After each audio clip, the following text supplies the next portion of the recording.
Adwoa's hands trembled slightly as she folded her dress and placed it neatly on the chair beside her.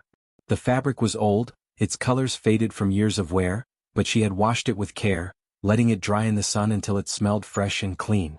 To her, this dress was more than cloth. It carried the memory of years of sacrifice, the nights she had gone without food so her son could eat, the mornings she had worked long hours at the market just to make sure Kojo had his school fees. Her heart was full of joy now. Kojo, her only child, was getting married. She had waited for this day ever since he was small, ever since she watched him run barefoot through the dusty roads with a wide smile on his face. Now he was grown and she imagined him in his fine suit, standing tall, ready to start a new life. And she, as his mother, would be there, proud and grateful, to see the fruit of her years of struggle. That night she barely slept. She lay on her small mat, staring at the ceiling, her mind filled with pictures of the wedding. She imagined the laughter, the music, the drums echoing across the town, and the people dancing under the open sky. She thought of the food and the drinks, the bright colors of clothes and the smiles of neighbors. But most of all, she imagined herself sitting among the guests, her head high, her heart swelling with pride as people looked at her and said, "That is Kojo's mother." In the morning she woke before the rooster crowed. She lit her small lantern in heated water to bathe. Her reflection in the cracked mirror showed the lines of age on her face, but her eyes still shone with life. She carefully combed her hair and wrapped her head in a simple scarf. Then she reached for the dress. She smoothed it out, her fingers pressing over every crease as if she could make it new again. As she dressed, she whispered softly to herself, "This is my day too. My son is getting married.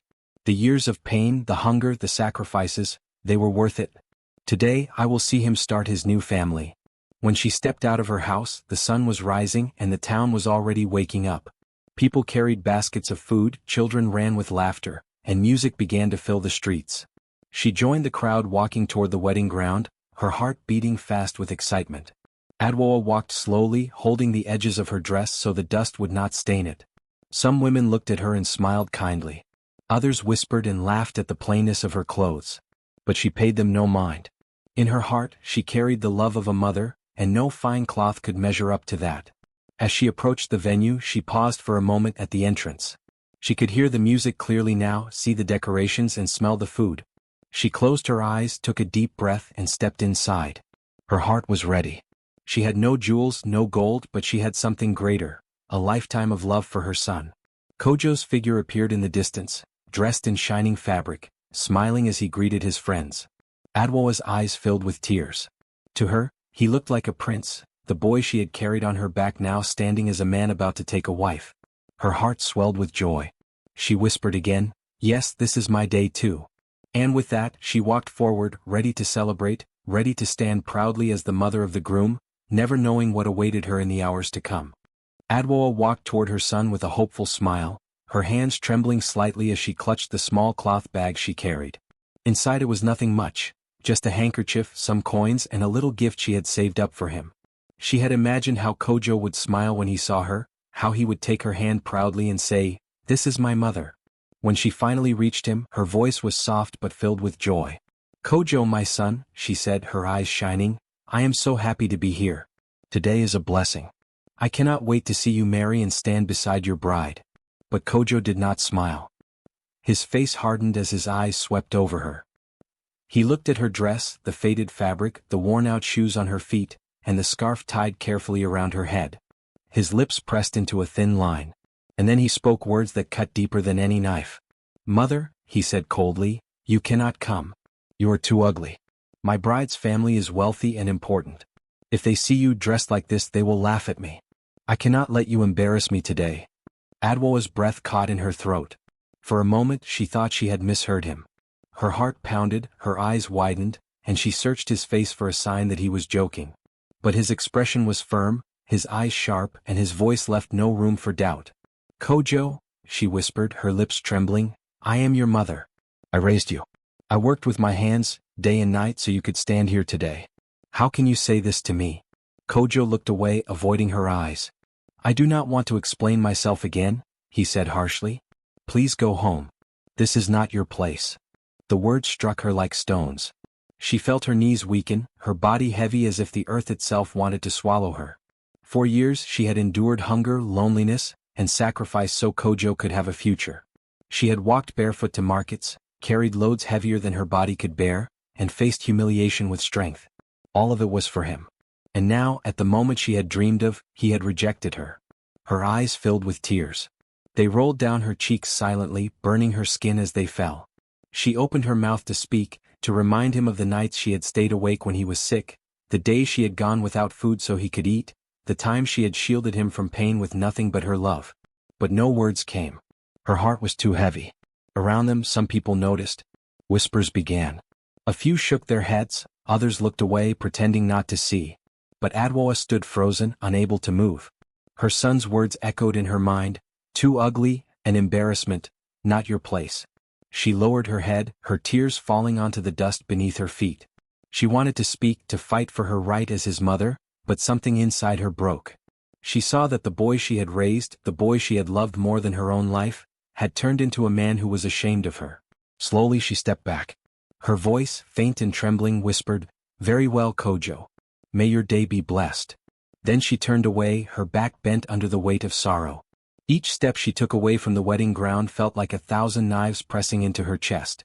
The music, the laughter, the drums, all of it sounded distant, like a cruel reminder that joy had no place in her heart that day.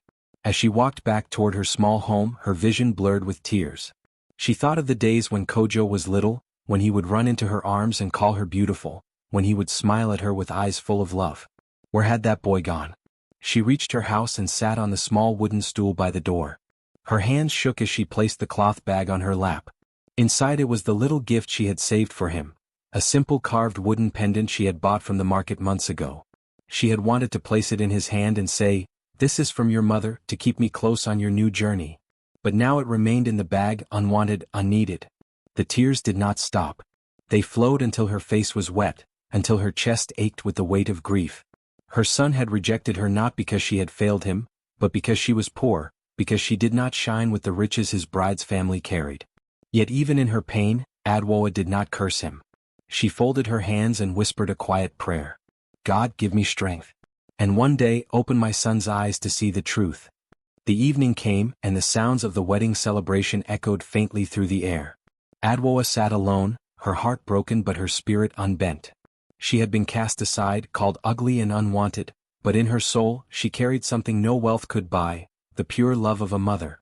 And though her son's words had wounded her deeply, Adwoa knew life would one day teach him the value of the mother he had shamed. The morning of the wedding came, and the whole town buzzed with excitement. Drummers played at the street corner, children ran with laughter, and women carried baskets of food wrapped in bright cloths. The air smelled of spices and roasted meat. Everyone wanted to see Kojo's grand day, the day the boy of the village married into wealth. But in the small clay house at the edge of town, Adwoa sat quietly. She had woken before the sun, swept her compound and washed her face. She looked at the clean dress she had hung carefully the night before, the one she had hoped to wear at her son's wedding.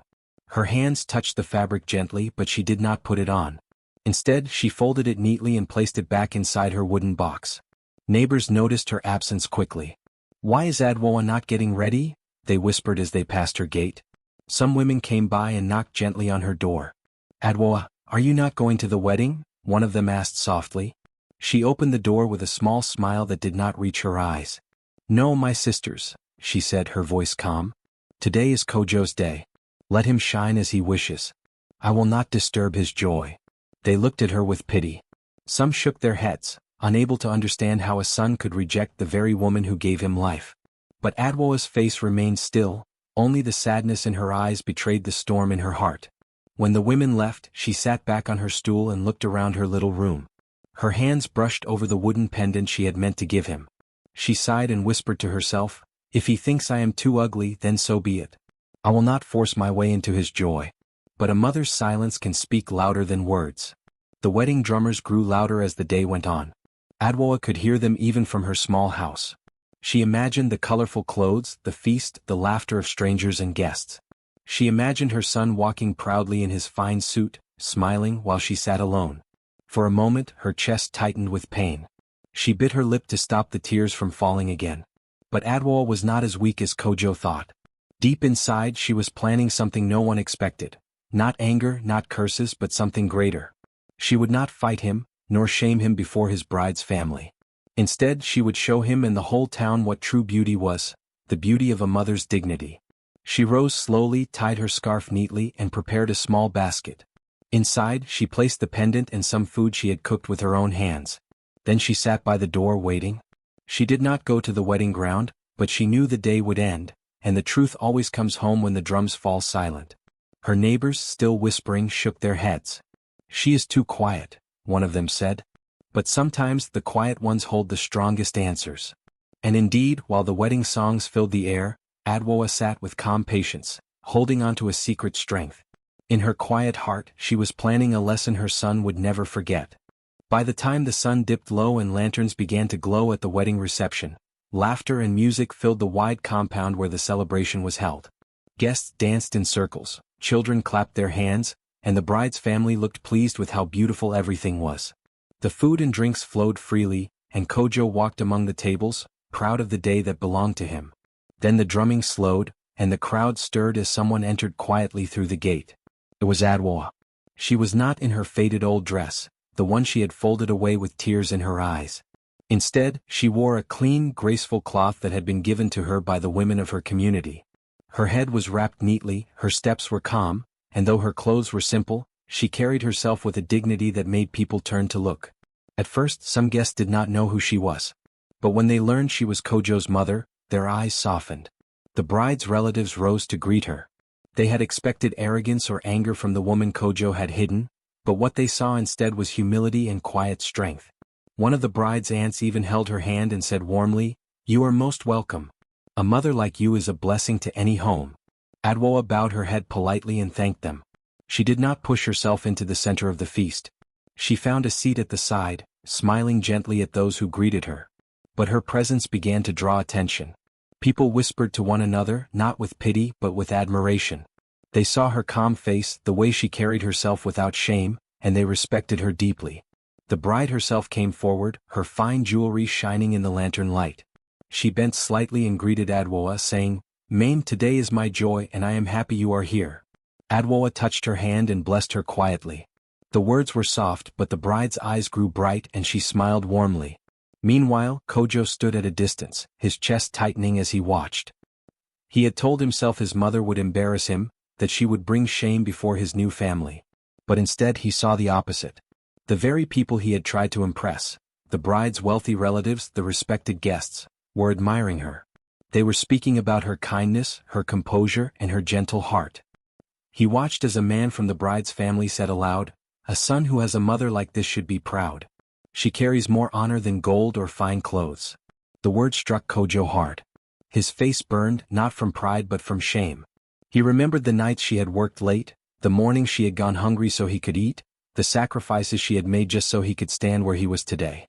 And yet he had told her she was too ugly for his wedding. Now, as he saw the respect in the eyes of his guests, he realized the truth. His mother had never been the one to embarrass him. It was his own words, his own shame that had nearly done so. Adwoa, sitting quietly, did not seek his attention. She spoke kindly with anyone who approached, her voice calm, her smile gentle. She had come not to fight, not to demand, but to bless her son's union with dignity. And in doing so, she revealed to everyone the beauty Kojo had failed to see. The drums rose again and the night filled with celebration. But for Kojo, the sound of the drums could not drown out the lesson unfolding before his eyes. The music of the drums echoed across the compound, but Kojo could no longer hear it clearly. His heart pounded harder than the rhythm, his thoughts crashing over him like waves. All the pride he had carried, all the fear of being judged by his wife's family, seemed so small now compared to the truth standing before him.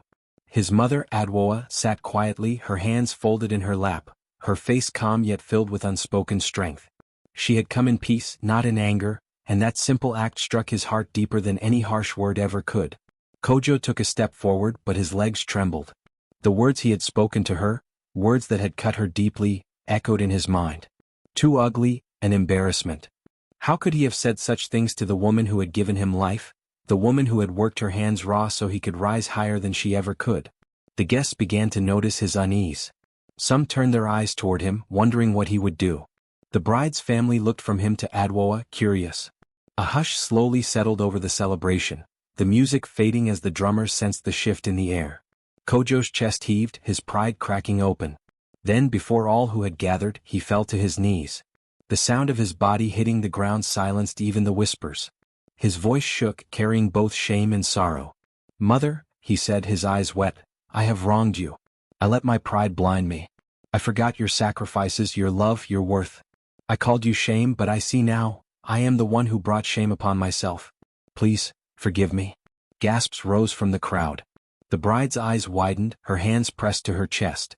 Even the elders leaned forward, touched by the rawness of the moment. Adwoa's lips trembled, her heart torn between the pain of his words and the sight of her son bowing before her. Slowly she stood, her steps steady as she walked toward him. The cloth of her gown brushed softly against the floor as she reached out her hands. She lifted his chin gently and tears filled her own eyes. "My son," she whispered, her voice breaking yet full of love, "I carried you when I had nothing. I worked so you could stand tall. I prayed so you would never feel hunger as I did. You are my joy. You are my pride. How could I not forgive you? Love is greater than shame. Love is greater than appearances." Her words washed over him like rain on parched ground. Kojo wept openly, burying his face in her hands, his shoulders shaking with regret. The crowd was silent, but many wiped their own eyes, moved by the depth of the moment. The bride came forward then, kneeling beside her new husband. She took Adwoa's hand, her voice soft but firm. "Mother, you are welcome in this home today and always. Without you, Kojo would not stand here. Without you, this union would not be blessed." The guests began to nod, their whispers now filled with admiration. Someone called out, "A mother's love is the greatest wealth." Another added, "True beauty is not in the face but in the heart." Kojo rose to his feet, still holding his mother's hands. He looked around, his voice stronger now, though broken by emotion. "Let everyone here remember this night. Beauty is not in clothes or wealth or faces. Beauty is in sacrifice. Beauty is in love. And the most beautiful person here is my mother." Cheers broke out across the compound. The drums began again, louder this time, as if echoing the joy that had returned to the celebration. Children danced, elders nodded in approval, and the bride's family embraced Adwoa as one of their own. That night, Adwoa sat surrounded by warmth and respect. She had forgiven her son, not because she had forgotten the pain of his words, but because her heart was too full of love to let anger remain. Kojo stayed close by her side, holding her hand as though afraid to let go again. From that day forward, Kojo never forgot the lesson. Whenever he looked at his mother, he saw not her old dress, not the wrinkles of her face, but the countless sacrifices she had made. He carried her story in his heart, teaching others that true beauty was never about appearance. It was about the quiet strength, the endless love, and the sacrifices of a mother. And so, the wedding that had begun with pride ended with humility, forgiveness, and a truth that would be spoken of for years to come. A mother's love is the most beautiful gift of all. The end.